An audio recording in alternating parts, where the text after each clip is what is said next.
d'habitude ñu ànd ak suñu ay naataango yoo xamante ne ni vraiment ñu màcc seen domaine la ñu ñoo xamante ne ni xam nañ lu ñuy def à chaque fois ñuy fexe di indi invité yu différent indi ñoo xamante ne ni ku nekk ndaanaan si sa domaine ñu indi la fii ñu waxtaanee si sa domaine ba ku nekk mën cee jëriñu yàlla def tey jii nii plateau bi ku ko xool dina gis changement dina gis lu bees dina gis lu ala dawme kon ñu bàyyi gars yi nuyoo kenn par kenn après ñu door a avancer ci affaire yi jël ca salaamaaleykum comme d'habitude ziar ak màggal appel ak gàmmu pèlerinage Popenguine fàttewuñ kenn di ñaan yàlla suñu borom def ci réew mi jàmm namoon nañ leen ñoo leen raw comme d'habitude ñëwaat nañ ci seen émission les acteurs du cinéma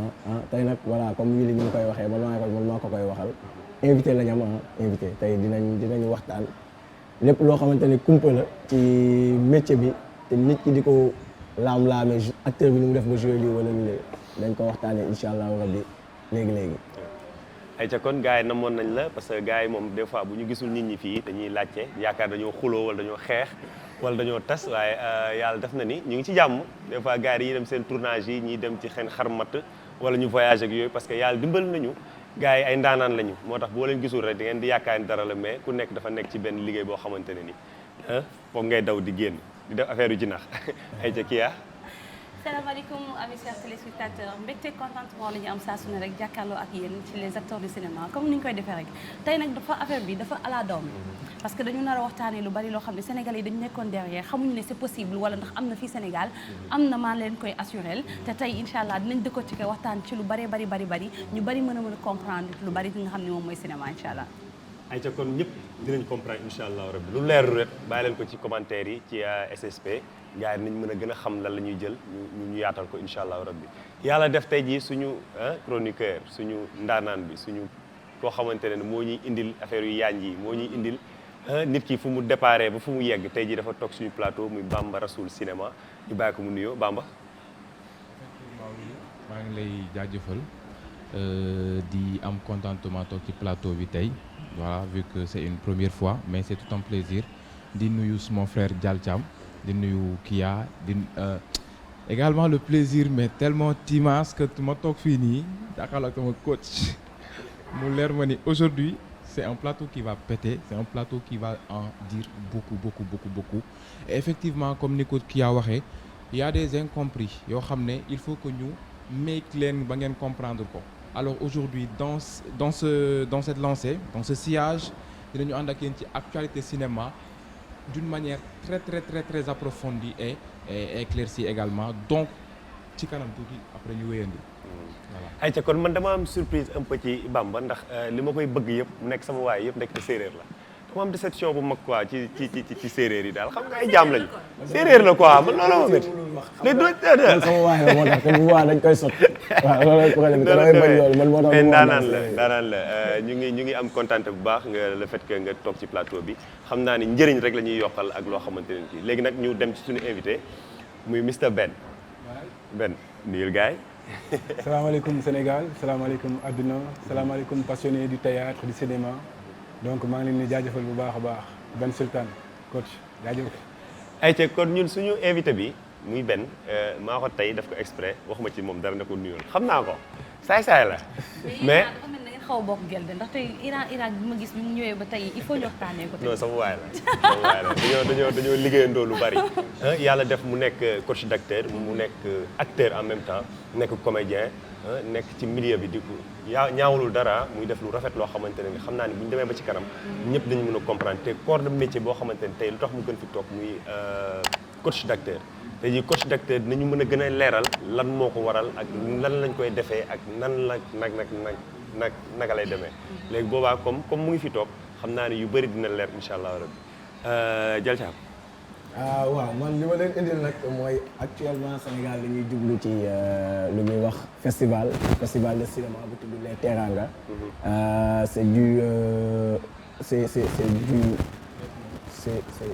c'est au 29. defe naa ba le 2 donc dañ koy defee Grand Théâtre festival de cinéma bi nag wii dafa mel ni foofu sax maa yow dañ ci war a jàmbaarloo ndax am na ay séries yoo xamante ne tey jii bokk nañ ci defuñu ko pour mu doon compétition parce que Sénégal compétition xajul suñu biir mais juste pour wane ne séries yi ñu ngi fi pour motiver gars yi que chaque année bu festival di am kenn ku nekk sa série war a mën a participer et tout. donc actuellement am nañ série bi nga xamante ne Fatou Kandé moo ko réalisé muy Wala Bok day jongante parmi les séries sénégalaises Weteñ Njabar Valeur Karma Polygame Vautour Famille sénégalaise ak Impact je pense que série yooyu noonu bokk na ci série yi nga xamante ne actuellement ñooy jànkonte ci série sénégalaise yi biir festival Les Teranga série africaine aussi am na sélectionné nañ Cache Cache sélectionné nañ héritage autant pour moi sélectionné nañ Divorce et aussi Gigolo 4 séries yooyu noonu mooy série africaine yi nga xamante ne dañuy jongante ci festival Les Teranga donc nañ ci bàyyi xel le 29 la ba le 2 juillet Grand Théâtre le 2 juillet mooy cérémonie de clôture le 29 ci lay ubbi donc dinañ wëyal tegal ay film donc ñi nga xamante ne ñi ngi faral di seetaan série yi bu ñu ñëwee foofu dinañ gis à peu près c'est quoi la différence entre long métrage court métrage série sénégalaise yeeg sitcom yeeg dina am une très grande différence sinon aussi am na série boo xamante ne ñëw na bu ñoo xam ne ay professionnels ñoo ci nekkoon aussi muy Salma 2.0 ay nitu cinéma bi ñuy démarrer ñoom laa ci gis et tout donc Salma mi ngi ci am na Yaay 2.0 bi nga xamante ne Calista mi nga xam ne moo nekkoon Marodi bi ñu doon maîtresse d'un homme marié moom moo produire série boobu aussi donc pour wax la ne gars yi même bu ñu deful cinéma ñu ngi tendre vers le cinéma donc Sénégal am na évolution bu am sinon aussi gis nañu Yes Dakar ñi ngi tamit ñi ngi ci yoon bien vrai que indil nañu Mariama mais yamul foofu parce que am na Tasal ma takk la te Tasal ma takk la boo xoolee série yi ma la wax yëpp maanaam presque ci jigéen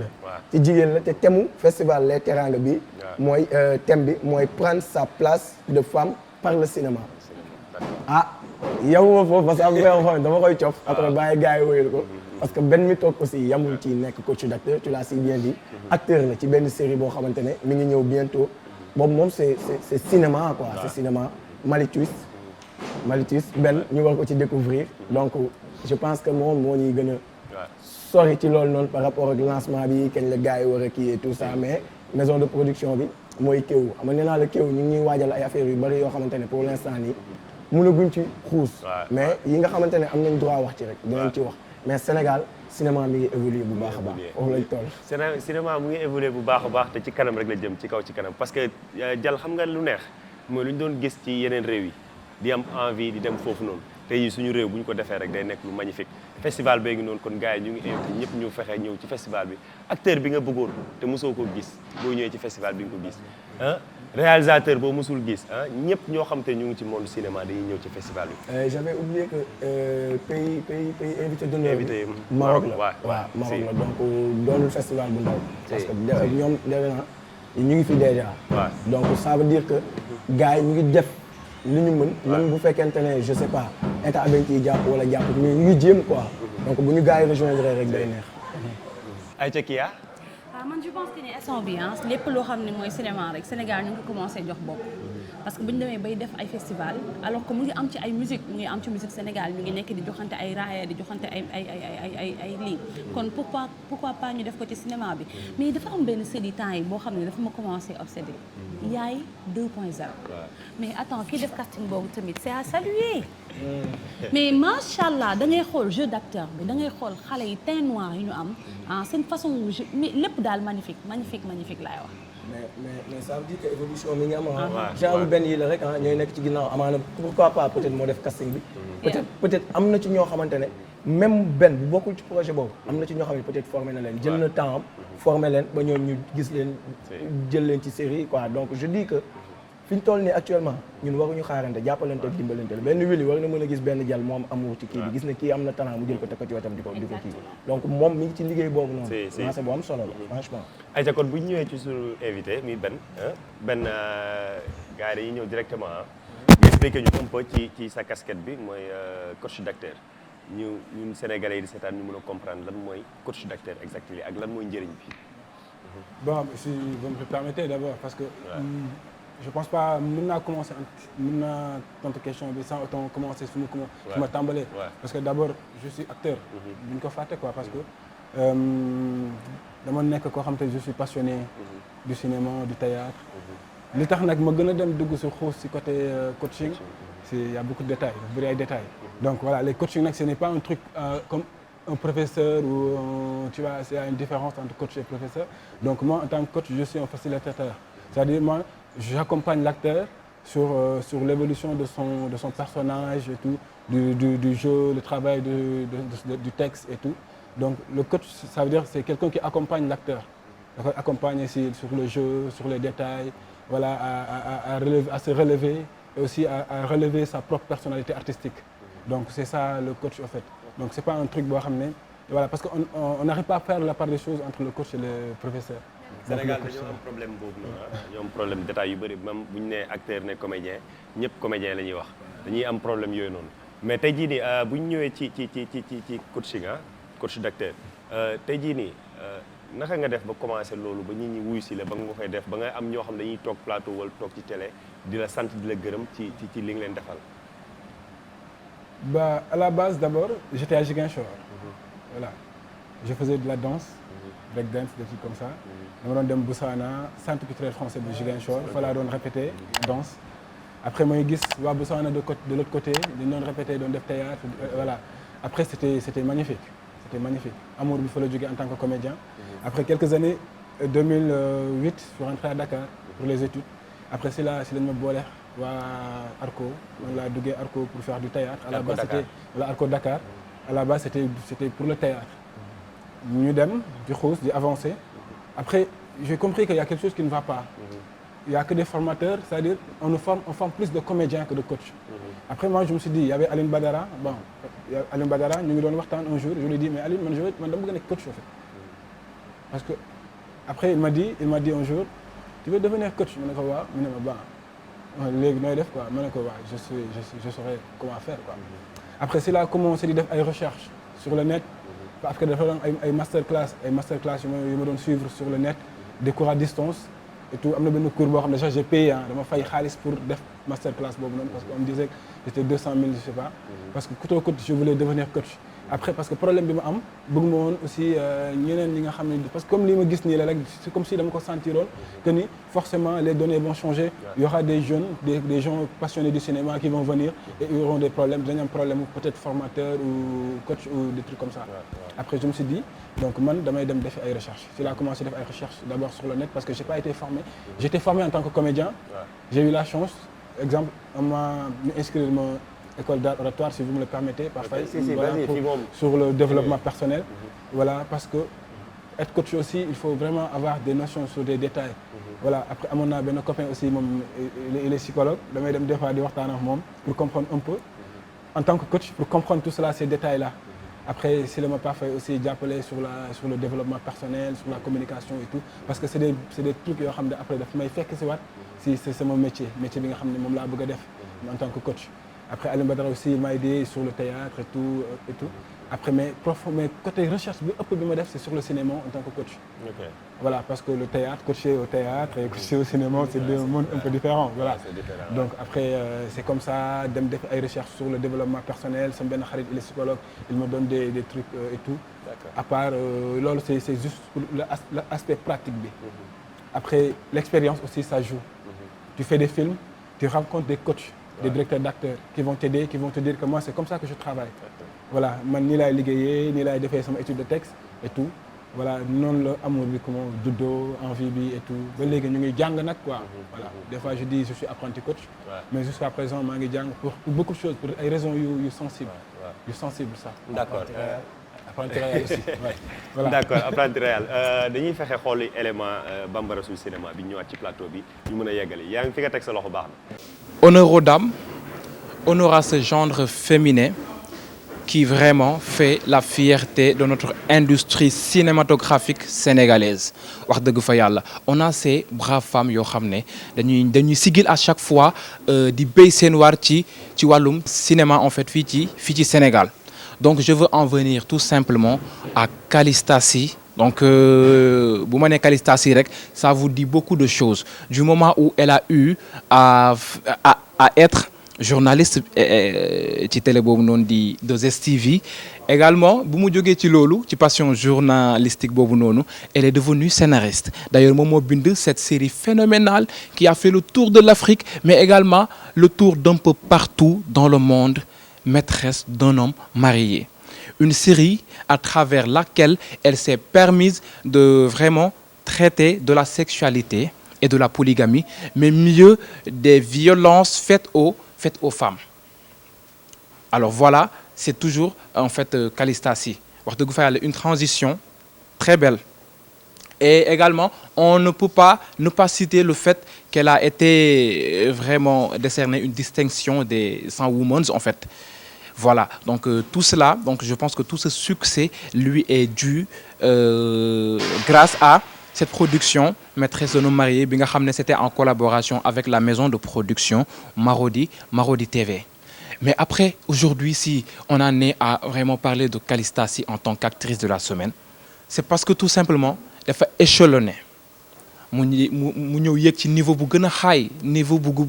en fait bu gën a lourd. Pourquoi? Parce que tout simplement on ne parle plus de cette ancienne journaliste, je sais pas si je vais dire de toujours de cette journaliste et scénariste, mais aussi d'une productrice. Pourquoi? Parce que tout simplement elle vient de mettre en place sa maison de production, sa propre maison de production, Calista Sy Production, et c'est à travers la mise en place de cette maison de production que mu proposé ñu deuxième produit am deuxième série bi nga xam ne moom la bind muy Yaay 2.0 Mama 2.0, toujours une série qui relate la vie de la femme. Mais cette fois-ci, c'est pas vraiment traiter la sexualité ou bien la polygamie, sinon les violences faites aux femmes, comme dans Maîtresse d'un homme marié. Mais fini, c'est vraiment d'une autre manière. Là, on nous plonge dans la maternité, les enjeux de la femme bi nga xam ne soit elle s'attend à donner naissance ou bien elle veut donner naissance mais qu'elle n'arrive pas à donner naissance du moment où du coup on va devoir parler de soit la fertilité, de l'infertilité, de la stérilité. Voilà ces genres de cas qu'il faut traiter mais que pourtant on n'a pas l'habitude d'en parler. De ces mères qui vraiment sont je dirais pas en danger, mais vraiment de ces mères qui souffrent tout en élevant leurs enfants, mais également celles qui n'arrivent pas à donner naissance. Muy difficulté yoo xam ne ñu ngi koy rencontrer nos mamans et franchement que je trouve très normal. Du coup, le premier épisode de Yaay 2.0 a été diffusé depuis le 29 bii nii nga xam ne moom moo passé, donc le 29 mai. Alors, ne vous le faites pas raconter sous aucun prétexte. Allez checker ça, allez voir ça. C'est disponible sur la chaîne Calista Sy Production, bien évidemment sur YouTube. Donc, on ne pouvait pas vraiment ne pas parler de Calista Sy dans cette rubrique du moment où mu ngi ci béy waaram di ñu représenter un peu partout. En fait lii la ñu amoon ci as lëf loo xam ne mën nañ leen ko tënkal parlant de Calista Sy, notre journaliste, scénariste et productrice. Du coup, je vais terminer toujours par remercier Nawel Couture de toujours jàpp ci combat bi, de toujours m'offrir ses tenues à chaque fois. Donc on se donne rendez-vous très bientôt dans un nouveau numéro de votre rubrique l'acteur de la semaine dans les acteurs du cinéma, avec toujours Willy Wadianga, et big up à toute cette assistance sur le plateau. À très bientôt. mu ngi noonu tey jii yàlla def na ni comme moom mi demoon wuti ay renseignements ba indil ñu information mu ngi fi toog Bamba dañ lay bàyyi nga yeggal ñu lu ñu commencé nii rek. Effectivement noonu la demee donc pour acteur de la semaine voilà, je dirais actrice de la semaine. Calista Sy moom moo nekkoon sama choix. Pourquoi le choix de Calista Sy? Parce que c'est très normal. Parce que par rapport ak choix acteur de la semaine, peut-être des gens n'ont pas compris. Mais on choisit des acteurs yi nga xam ne ils méritent d'être montrés. Seen liggéey moom moo laaj ñu wone ko ba ñëpp teg ci seen bët. Ki ko def ki ko wax la bëgg. Donc Calista Sy moom aussi mu bokk ci ñi nga xam ne ñu ngi béy seen waar ci cinéma sénégalais. On ne saurait parler de cinéma ici au Sénégal sans pour autant citer Calista Sy. Pourquoi? Parce que tout simplement elle a eu une entrée assez fracassante à travers Maîtresse d'un homme marié, une série phénoménale qui a fait parler du Sénégal, une série qui a permis à beaucoup de gens d'aimer, d'adopter la culture sénégalaise, excusez-moi, et pourtant c'est quelque chose qu'on n'a jamais eu. Maîtresse a permis au Sénégal d'avoir beaucoup d'ouverture,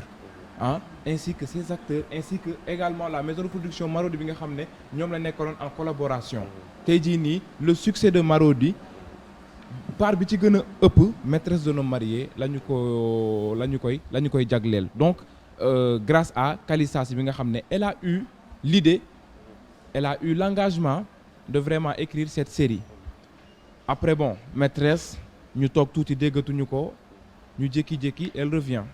toujours avec elle revient. yow it di nga ñëwaat. d'accord fu mu nekk nii détails yi. dina bëri trop ndax am nañ temps bi. effectivement dañuy ñëw un peu ci Kia. d'accord Kia fu mu nekk nii tendance ci réseaux sociaux yi actrices yi acteurs yi fu ne looñ ciy jox instant yi. non bari na tendance yi bari na parce que gëm naa ne instant bi cinéma. ñoo tey réew mi de dafa doy waar sax laay wax. gars yi ñoo tey réew mi de. xale yi gën a mool la ñu jël teg leen au devant te mooy loolu. mais Sénégal ñëpp a mool loolu garaaw di. c'est que du ñëpp nag mais am nañu mool sama genre bi moolu ñu dañuy muñ. non audiovisuel am na doole parce que li wane ni am na doole parce que li mu wax rek sànq maa ngi koy répété fii naan leen yaay 2.0 dafa am benn casting bu ñu def te ku xool xale yi xam ni macha allah set nañ mën nañ li ñuy def et tout ça mais bala may ñëw ci foofu damay ñëw ci nga xam ne moom mooy suñu invité bi tey sànq on parlait de coaching maa ngi doon wax ci sama entrée que ni Sénégalais yu bari dañu bëgg a doon actrice wala ñuy bëgg a doon acteur te xamuñu ni affaire bi dañ koy jàng te lépp lay def ci àddina boo ko mënee it foog nga jàngaat parce que jàng moom du doy à chaque instant foog ngay gën di dolli loo xam ne ni connaissance boo am la il faut ngay gën di dolli tey ndax am na ñoo xam ne jaral na leen ñu yëkkati seen xaalis di ko dépenser pour ñëw en tant que professeur ñëw ci yow dékk la seeni loxo pour nga jàngal leen. je te dis ah. loolu ñu mu ko jaral du ñu ngay gis ci télé yi. si on se dit les choses telles qu'elles sont ñu mu ko jaral du ñooñu ñoo nekk du xaaj bi ñoo nekk ci télé yi. ñu mu ko jaral la plupart c'est des gens yoo xam te ils sont passionnés voilà ñu fay seen xaalis ñoo jàng et si ça continue c'est des gens même yoo xam te ils n'ont pas la chance. mais yow tey jii nii da nga am foo xamante ne nii da nga ko jël genre benn centre culturel wala sa kër wala fenn foo xamante ne foofu nga koy defee nga xamante ne après da ngay lancer benn appel boo xamante ne gars yi ñëw ku mu intéressé mu ñëw fay pour nga mun ko coacher ko. 2016 bu ma koy commencé boobu maa ngi jàng maa ngi commencé def cours centre culturel gis nga dafa am ñoo xam ne dañu dëbb bu ma koy commencé maa ngi ko commencé centre culturel bu Fass. Fass ok. dara doonu leen dara moo tax plateau bi daf ma neex. pourquoi pour raison yu bari parce que kii jël ba may teg loolu boobu y avait rien vraiment y avait série yi sax da ngay compter benn sama benn ñaar côté Marichou voilà. et c'est avec dama ko woot mu bàyyi li mu doon def yëpp ñëw pour accompagner ces jeunes là et ce ñooñu noonu tey la plupart am na si ñoo xam te bon ñu ngi si série yi tu vois ñu ngi si ay infidèles ou les autres séries ñu ngi si moo tax plateau question bi daf may neex mais après ça a évolué mais di évoluer tey ba dem ba nekk Douta Seck léegi dem ba Douta Seck ba tey day ñëw day jékki-jékki daw ñëw yenn saa yi dama ko yëgal nag daf may mere parce que keroog mu may wax naan ma benn day ma yëgal atelier yi donc après du man maa wax acteurs yi ne leen da ngeen di fay wala Yazid naa ko di yëgal waaw et je te dis du man maa ne acteurs yi da leen fay acteurs yi ñoo toog ñu ne mais grand benn il faut que ça change quoi parce que ñun ñu ngi ciy gis suñu bopp parce que c'est pas en fait ce qu'on fait le coaching bi ñuy def nii du juste pour le cinéma en fait c'est pour la vie de tous les jours. Parce que moi j'ai coaché am na ay ñoom Amina DTV ay animatrices yoo xam ne je les aide sur ça à retrouver leur propre personnalité. C'est-à-dire après c'est eux-mêmes ñoom ñooy toog naan la benn désormais léegi affaire yi mi lay demee quoi léegi dafa am inscription et tout et après nit ba man boo ñëwee dama la naan ba inscription bi lii la quoi après bu la doylee aussi mën nga toog sa kër quoi après ñoom ñoo lay rappeler sax ne la weer bi dee na de dama waral kii. tu vois ben man xam naa la. gratuitement nga koy def. est-ce que tu comprends parce que en fait man xam naa engagement bi muy demee tey jii nit ku ñëw sax wax ko ne ko dama lay fay. bu demee ba ci biir nit ki amaana mën na ñëw di ko fay mu am nu muy kii sax ma ne non grave gis naa ne instant dafa dëgg te en fait xaalis bi ñu koy jox loolu man xam naa ci ñoom la koy këppaat. j'en sais quelque chose. parce que après mooy àndaat ak ñoom. par exemple xoolal jàngal leen maanaam dundu taalibe pour wan leen ne métier bi boo ko defee métier. bul nekk star. boo waree jaad ci mayga bi jaadal ci mayga bi. boo waree toog naan Café Touba toogal naan Café Touba. donc loolu. day wax nii rek mais xam naa ne sax li ci ëpp moom moo ciy dugalaat xaalisam. effectivement li mu wax nii man mën naa ko témoigner parce que je fais partie de ces éléments man daf may coacher. au début man maa ko proposé loolu ak Mor Sène Django voilà ñu wax ba teg léegi il faut ñu def inscription dans un nombre. kon yaa yàq xew mi yow.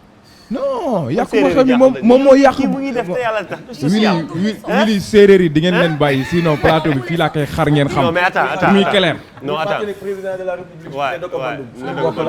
mais kii man tamit Bamba excuse-moi am na loo xamante ne ni dafa am Sénégal tey jii moyens yëpp yemuñu. tey jii moom mu ngi doon def social. c'est vrai que ni tey jii am na bu ñu indee benn somme bi rek ne ku amul lii doo ñëw day indi benn barrage. te tey jii nii moom li mu doon def yaatal ñëpp ku ñëw grawul léegi nit ki fa ne yow yaay am xelu. ni que ni carrément tey jii weer bi dee na sa waaye war na mën a am dara mu mottali sax lu muy passé dem. mais tey jii il suffit que nga indi dara rek teg ko rek parce que tey jii man dinaa am complexe ñëw pour ma jàng coach nga coaché ma. te aw ma sax tey jii lu ma fayee weer bu dee. après damay préféré man ak sama kersa ma toog. amaan dinaa perte lu bëri. man li ma lay conseillé mooy fi nga nekkoon vas-y fonce nga nekk foofu noonu gars yi comme ni ñu amee xel ñenn ñi ñëw di la jox n'hésite pas bu topp séeréer yi xam naa lu mu la wax ndax fu mu nekk nii séeréer yi lay naan xala defal fay gars yi dinañ ñëw gars yi dem de te boobaa yaay perte.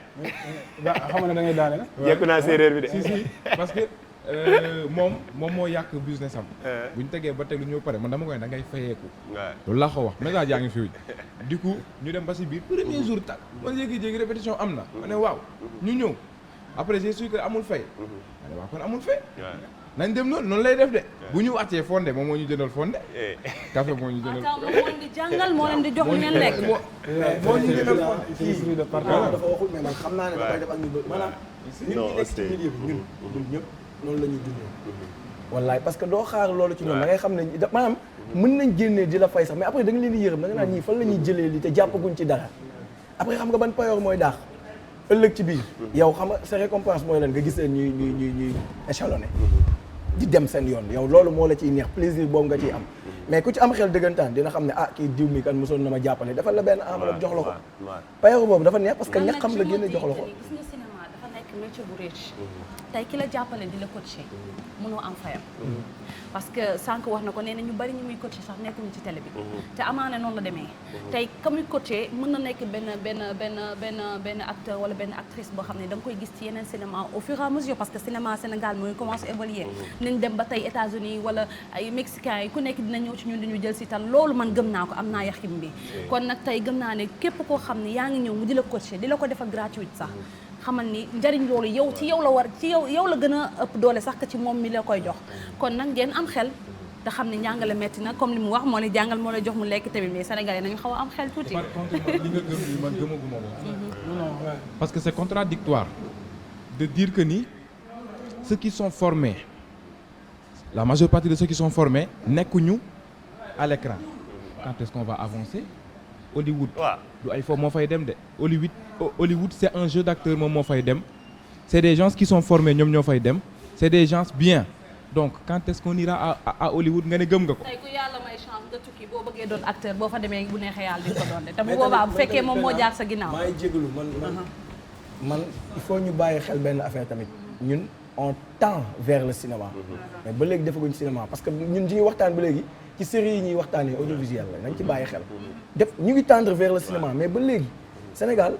bon defaguñ cinéma à 100%. ñu ngi koy def peut-être je dis à 40%. parce que boo xoolee ay sénégalais ñi actuellement sénégalais yu bëri newuñu dem nañ benn production am na foofu noonu. donc ñu ngi dem pour defi cinéma. mais fii tant que ñu ngi def campé benn décor campé benn lii campé benn lële donc ba léegi defaguñ cinéma mais ñu ngi tendre vers le cinéma loolu baax nañ ci ciy bàyyi xel. baax nañu siy bàyyi xel bu baax a baax a baax. après c'est ce qui fait que après voilà c'est plus facile parce que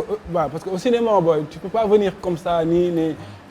déjà c'est qui crée des stars. Parce que les séries, c'est facile avec les séries, c'est facile de créer des stars. D'acteurs.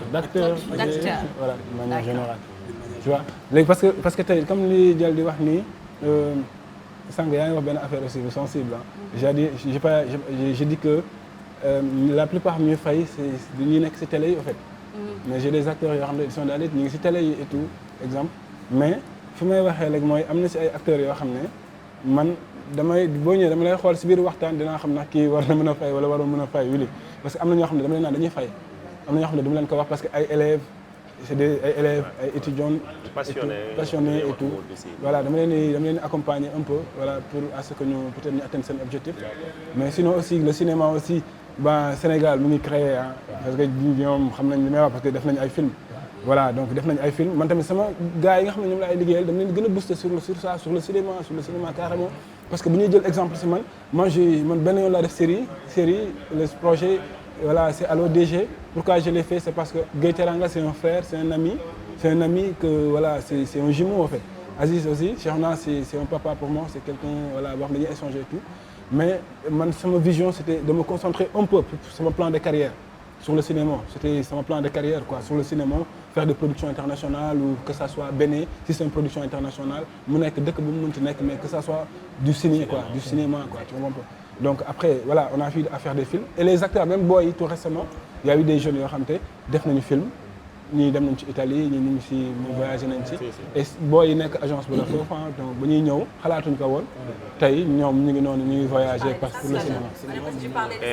parce que tey booy jàngal nit ki ñaan nga yàlla mu dem ba dépassé la tey boo xësee ba am possibilité pour tukki bu la yàlla dimbalee nga dem fa bëgg fa def cinéma bu fekkoon jàng ci professeur mën la dimbali ci lu bari c'est de ça qu'on parle tout à l'heure professeur day bañ professeur bi moo fàtte day bañ professeur bi boo ko woowee professeur tey nga Pape Faye nekk ci wetam nga woowee professeur après lan ngay wax mais yow tamit amoo fayam parce que man seetaan naa la benn bu dul ñaar instant bi cinéma bi gis naa ce jeu d'acteur non on parle en général parce que jël nañ fi ki nga xam ne moom mooy Jules César jël nañ fi ki nga xam ne moom mooy Jules def ko acteur de la semaine kon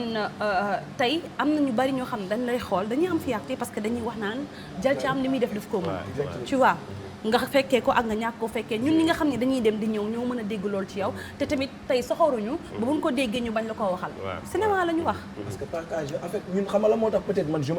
je dis pas que ñun dañuy réussir personnage à 100% mais dinañ cof personnage bi liñ ci bëgg am li tax ñu koy cof mooy damay seetaan Wily du hésiter bu waree woo Dial waxoo ko benn idem mais benn Bamba bu fekkee day hésiter pour woo Dial fii ba suba Dial day jàpp ne aay et pourtant am na lu mu ko war a mën a yokkal ne ko moment bi jeu bi man li ma gisoon lii wëg lii après mu doog ko expliqué ko personnage bi mu xalaat ne ko d'accord mais ma ñëw est-ce que doo dugal personnage tig bii la manqué wala lii wala parce que vision yi du benn quoi donc bu ñu demee ci dimension boobu rek day neex man je sais que benn mi des fois day am problème bu demee ci plateau war a tourner ki lay war a coacher yow dootu la coacher parce que naan benn fi mu koy teg foofu la parce que dañ naan jël nga temps wu liggéey loolu ba tey ji yow projet bu ñu la woo automatiquement looy jëkk laaj caractérisation personnelle du bokk ak ñi nga xamante ne par exemple moo tax ma ne la on tend vers le cinéma parce que série sénégalaise yi boo ñëwee ñu ci bëri duñ la coacher ah non yow yaa ngi fa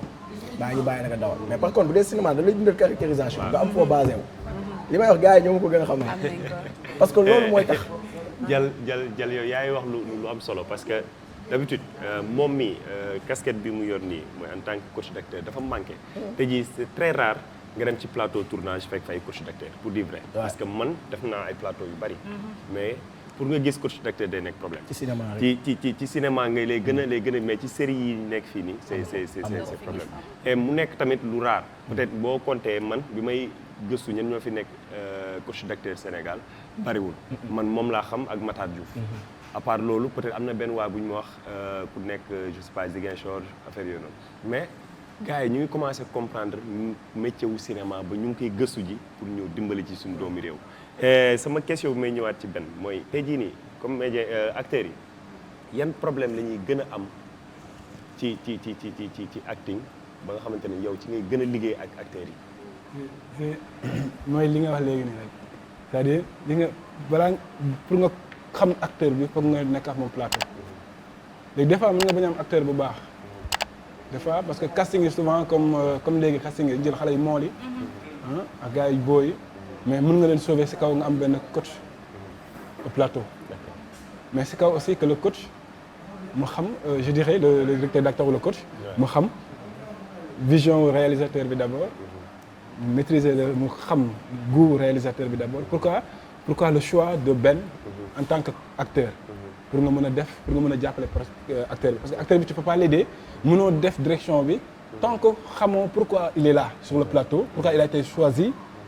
pourquoi après nga comprendre aussi le réalisateur comprendre le projet et tout pour pouvoir guider le personnage guider l'acteur donc les acteurs ils ont juste un problème le problème c'est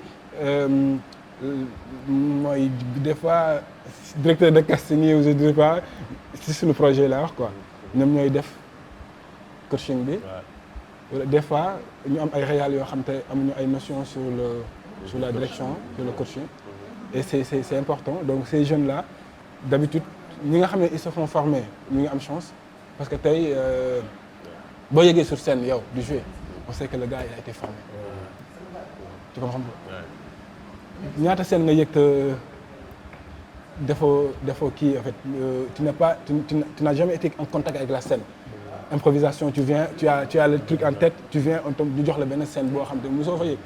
tu comprends pas donc côté acteur aussi pareil des fois acteur bi s'il est pas formé il y a problème après problème bi c'est là il y a un problème sur le jeu je parle même pas de personnage parce que koo xam ne il a jamais été formé kooku il faut mënul xam sax lan mooy jeu bay xam personnage bay am étude di jël temps étudier personnage soit mu am un coach wala le réalisateur mu am ay notions de base sur ça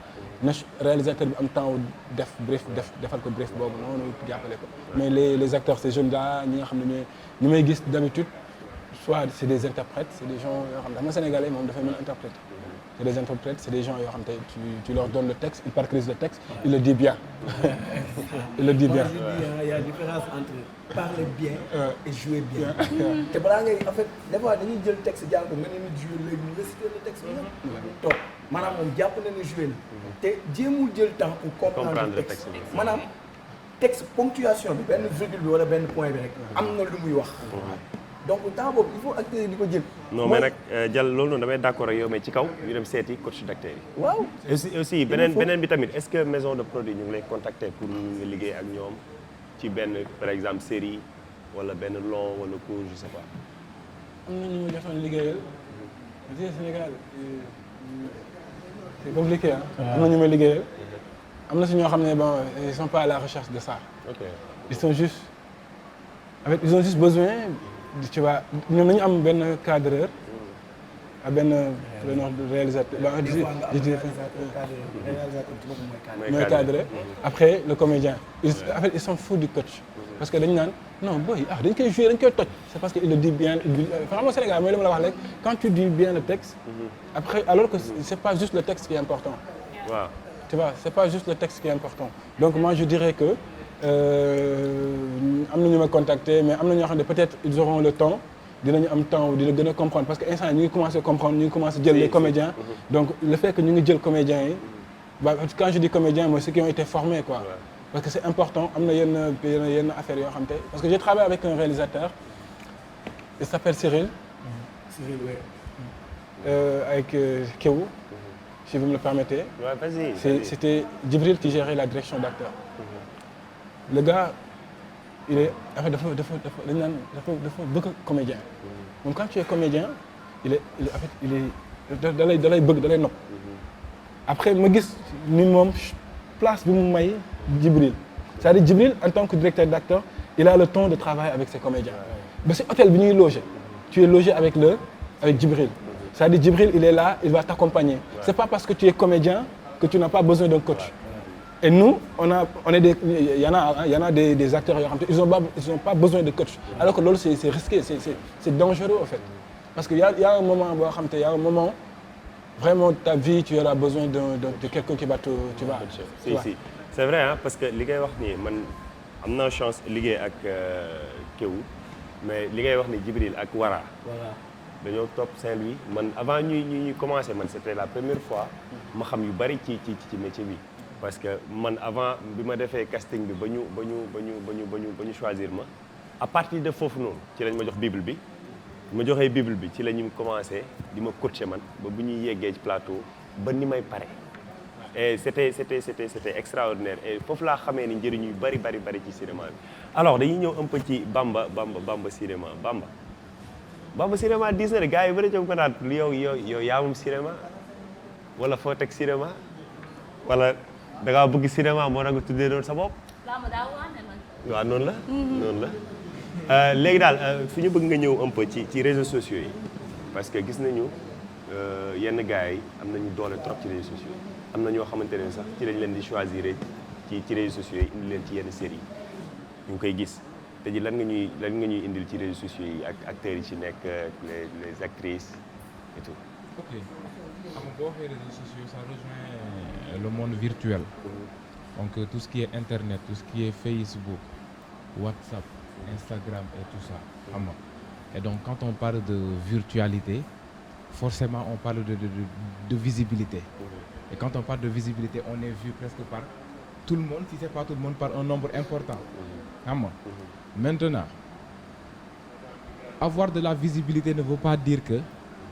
tu as cette visibilité, forcément tu dois être choisi. Ça ne veut pas également dire que ni les maisons de production, on doit choisir, excusez-moi, des gens qui sont suivis. Est-ce que ces gens qui sont suivis, ils ont le talent? Est-ce qu'ils ont été formés par Ben ou bien par d'autres coachs d'acteurs? Et quand on parle de cinéma, on parle de cinéma en fait, au sens propre du terme. Cinéma dans le professionnalisme. Le cinéma qui demande un acteur qui, quand on te donne un texte, tu t'appropries le texte, tu revois le personnage, tu vas à la recherche de ce personnage. Qu'est-ce qu'il demande? Comment intégrer le personnage? Comment devenir tel personnage? Est-ce que kooku noonu ki nekk ci réseaux sociaux nii à ne pas être formé, est-ce qu'il peut le faire? Donc là, c'est un délit. C'est un délit. Mais par contre, on peut comprendre que lu ñuy wax casting sauvage. Nga nekk di recherche ce personnage. Tu as bouffé un casting. woote casting ñëw tu n'as pas vu un personnage. Tak nga dugg sur benn plateforme digitale. nga dajee ak silhouette bu ko nuru ba léegi boo dajee ak silhouette bi est-ce que silhouette bi am na bagage bi demal woowi benn wala nga woowi benn coach d'acteur wala nga dem woowi Dial Thiam mu formé ko c'est ça. Bamba guerrier la quoi. mais wax dëgg non c'est vrai. par exemple benn Dial day feeñ ci benn production. suba bu xëyee bu ko benn woowee wala Wili wala Bamba wala Kia pour benn kaa ma defal atelier wala formation wala dara. ah non mais kii. sa waay yab na ma de. waaw mu génn toj télé bi après mu may woo di ma formé te xamuñu ne maanaam liggéey la. boo jëlul sa temps liggéey ko. nan ngay mën a duggee ci beneen personnage. nañ bàyyi xel du ma tudd tur. mais nañ bàyyi xel comédiens yu bari. wala acteurs yu bari kenn gisatu leen lu tax parce que benn personnage la ñu am. si mu ngi noonu kon liggéey bee am njëriñ. et puis aussi il faut que nit ñi xam ni nit ñi ngi commencé comprendre. man looloo ma neex moo tax à chaque fois gis nga suñu émission bi des acteurs du cinéma man dama ciy kontaan parce que retour yi ma ciy am ñu bëri tey jii ci détails yi ñuy waxtaanee nii peut-être am na ñu ciy jëlee ay bagages yoo xamante ne dañ lay contacter naan la fan laa mën a amee kii wala kii fan laa mën a amee numéro pour bokk ci production bi wala lii ak lii moo tax les acteurs du cinéma c'est pour tout le monde culture daal foo xamante ne ni ñu am na njëriñ rek ñun dañuy fexe indi ko fii ñu waxtaanee ko ku nekk mën cee jëriñ ak yaa. waaw loolu nga wax loolu am sax mais dañuy dellu si waat ci actrice de la semaine bi. Elle m'intéresse beaucoup man personnellement parce que maîtresse d'un homme marié ça nous a tous marqué ñun ñëpp ku ci nekk am na benn effet bu mu def ci yow. tey mu jóge ci maîtresse d'un homme marié ñëw ci Yaay 2.0 mu nekk série boo xam ne nii aussi gëm naa ne dina lëmbe dëkk bi. parce que ce sont des faits yi nga xam ne moo nekk si suñu culture du ma ne sax si ñun mais partout dans le monde am na fa bëgg am doom mënoo am doom ku góor ki foog ni ku jigéen ki la ku jigéen ki dem foog ni ku góor ki la te ñu jéem a trouver benn terrain d'entente gëm naa ni affaire bi am na lu ma ci jot a jàng parce que léegi Sénégalais yi boo bindee scénario balaa ngay pare andi nañ la fin bi man maa ngi ci jàng il faut ñu xaar ñu xuus ba ci kanam pour xam Yaay 2.0 fan lay mu jëmee maîtresse d'un homme marié mu nekkoon benn série boo xam ne aussi ça nous a tous marqué di moo sànq tey ñu dem ba Côte d'Ivoire fu nekk tey acteur wala actrice boo xam ne joué nga ci rek boo demee dañ lay def comme une reine wala comme un roi parce que peut-être mbind mi moo am solo parce que maîtresse d'un homme yi bu ñu fàttee nii du ci jeu bi kase mais mbind mi moo am solo. mais en fait dafa fekk ne avant qu'on parle de jeu d'acteur, qu'on parle d'acteur et tout ça, il faut d'abord un ou une scénariste. Celui qui construit des personnages, construit l'atmosphère, celui qui construit le décor. Xam nga, c'est lui le roi, c'est lui le caméraman, c'est lui le réalisateur, c'est lui l'équipe technique. Donc quand on parle de maîtresse d'un homme marié, quand on parle de Yaay 2.0, c'est Calista. Chapeau à elle, elle a une plume vraiment magnifique. Magnifique. Parce que moom ci ay séries forcément elle touche la sensibilité de la personne et c'est pas facile nga bind pour toucher la sensibilité de la personne. Il faut savoir poser les mots qu'il faut, poser les actions qu'il faut, tu vois. En plus ragalul quoi. Merci beaucoup. Elle est engagée. Ouais. Effectivement, c'est une lionne. C'est une Mais lionne. noonu la Réal bu mu choisir aussi c'est bien parce que des fois tu peux écrire bien bon et tout le scénario et tout est ok carré mais si le réalisateur ne prend pas ses responsabilités il y a problème parce que quand tu reproduis l'écriture en image déjà il faut que tu aies quelque chose et que tu crées un monde donc il faut que le réal aussi soit voilà que mu bañ a nekk un réal boo xam ne c'est juste les valeurs de plan parce que réal yi souvent dañuy rawante si ay non jëlal ma seere jëlal ma kii alors que c'est au-delà de ça donc dama def ordre kii rek génn si sama kii pour jox benn affaire nii rek li sa waay doon wax kon dëgg la sa yaa ngi ci réalisation bi c'est des recherches ça ba làqatu bi ay ca kon suñu émission bi mu ngi waaj a jeex dañuy fexe defaat benn tour table rek boo xamante ne ni Dial Thiam actuellement yow nit ñi tey jii da nga toogee fii toogaayu animateur chroniqueur joxe ay kii mais tey jii en tant qu'acteur tey jii ñi nekk ci ginnaaw ak ñi nekk ci ñoo xamante ne yéen a tollee génération tey jii conseil bu dëgër laa bëgg nga jox leen ko parce que gars yi wax nañ ma ko ñaari yoon ba ñetti yoon parce que dañ koy soxla ñoom peut-être amuñu chance gis Dial Thiam mais am nañu chance gis ko ci écran yi mais bu ñu toogee les acteurs du cinéma pour nga jox leen ñoom lu ñu def seen poche soxla nañ ko trop. bon damay démarrer par jigéen ñi ku bëgg def cinéma man li ma lay conseiller déjà benn truc bu ndaw la mooy bul xeesal bu fekkee cinéma nga bëgg def xaw ma nag audiovisuel bi mais attends problème am na foofu de boo xeesalee ba pare rek. boo xeesalee ba pare nga dem toog. non cinéma du la gaaw déjà casting cinéma dëggantaan les professionnels bu ñu def seen casting. ci naaj bi la ñuy teg de. d'accord ci naaj bi la ñuy doo teg make casting. up dañuy xool sa yi kenn ko lépp la ñuy xool duñu bàyyi dara. booy dem déjà yow mi naturel sooy dem bul xalaat make up bul xalaat teg ay pause kii ak perruque bi aussi day lépp létt loolu yëpp normal. déjà loolu jigéen ñi laa koy jox bu ñu jógee ci wàllum ñàkk xeesal boobu après ñu dem jege maanaam na la ko jaral maanaam gis nga nekk nitu intérêt baaxul mais nekk nitu intérêt ngir tekki ëllëg baax na mooy bu baax bi tey jii boo ñëwee jege Wily du la ko bañal boo ñëwee jege benn du la ko bañal koo fi jege fii muy Bamba ku ne du la ko bañal parce que dafa am loo bëgg te tey jii ñoom aussi dañuy bëgg atteindre seen objectif par rapport ak loolu mooy diw jàppale naa ko alhamdulilah bil alamin ba ñeneen ñëw pour góor ñi conseil bi ma leen di jox ñi bëgg nekk acteur secret la jëlal sa temps seetaan film bu baax jëlal sa temps di lire jëlal sa temps di def sport ñett yooyu la ñuy démarrer pour tey xoolal rek xoolal rek aussi jël sa temps pour waane. non du waane de c'est-à-dire gis nga boo maîtriser li ngay def booy wax maanaam booy wax te tâtonné woo kooku la ñuy jàpp ne dafa waane xam nga Sadio Mané tey jii dañuy wax am na ñuy wax naan Sadio dafa waane Sadio waanewul dafa mën li muy def Balla Gaye ci mbëri wala Yékini bi muy wax Yékini buy wax très souvent da ngay gis éloquence ci moom éloquence mooy façon bi muy waxee mooy dafa maîtriser li muy def boo jàppee nit maanaam boo maîtriser yaram nga jàpp yaramu nit masseur yi doone dañu waane parce que di nga gis masseur boo xam ne balaa mooy démarrer day def nii doo ko commencé position bi muy taxawee et tout du waane mais maanaam boo maîtriser li ngay wax mu leer na li ngay wax nii amoo ci jiixi jaaxa da nga koy def mais booy douter imagine nit kuy douter tout le temps buy wax kooku mënoo dafa waane donc assurance donc assurance la mais du waane kon baax na. voilà donc man loolu laa wax c'est que coach Ben a l'habitude de dire acteur bu mu am d'abord moom mooy confiance en soi. C'est comme ça qu'il dit. acteur bi am confiance en soi quoi. mais c'est ça c'est ça mais lépp ci àdduna même bu dul acting bi boo amul confiance ci sa bopp da ngay ralentir lu bari ci sa life il faut que nit ku nekk am confiance ci boppam. ayca Bamba tey jii yow sa feuille bi nga bind nii bari na de ñu ngi ci cappaandaw gi. non bëri na mais en fait dañuy tënk. waaw dañuy tënk ci actualité cinéma et en plus mon frère Dial Thiam m'a facilité la tâche du moment où mu ñu cité yenn séries yu bëri nga xam ne j'allais les énumérer. donc là damay ñëw. da nga koy sucré. ci rebondissement yi ayca après mooy loolu. voilà donc comme actualité cinéma ci lu ñuy njëkk a ñëw moom mooy ci premier point moom mooy baisse de vue sur YouTube bi nga xam ne léegi séries yi xaw ma maison de production ñu ngi koy comptabiliser elles ont baissé de vue je sais pas nag c'est quoi le problème. Après bon, j'ai essayé de faire un sondage sur Instagram, la télé, tout ça, et j'ai eu beaucoup de retours. Il y a ceux qui ont dit que ñenn ci dañu supprimer ay acteurs ci seen saison suivante yi. moom moo waral ñu bëri régressé bàyyi seetaan série bi, donc c'est normal que vues yi baissé. Là je comprends. ñeneen ñi ne dañu seetaan première saison wala dañu seetaan saison bi ci topp